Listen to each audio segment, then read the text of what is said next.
po, sir. Isa na lang po. Yan, yan.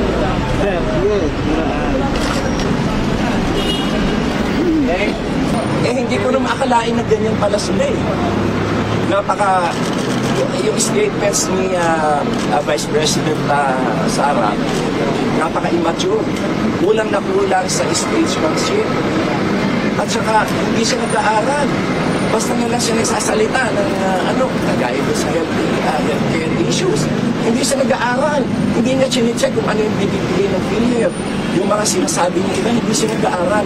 She is totally detached from reality. Dahil anti-Marcos ang Supreme Court, ako dinisbar. Sinuspend pa ako ng 1 year, hindi dinisbar. Kahit na walang dahilan. Ngayon, si Vicky Inday Sara, nanuntok siya sinuntok niya yung sheriff na nag-i-implement lamang ng order of the court who is he was performing his duty as a sheriff, pero sinuntok niya, and yet the Supreme Court did not bother to suspend her. Kaya ngayon, papatayin niya yung presidente. Tingnan ko ngayon ang tigas ng Supreme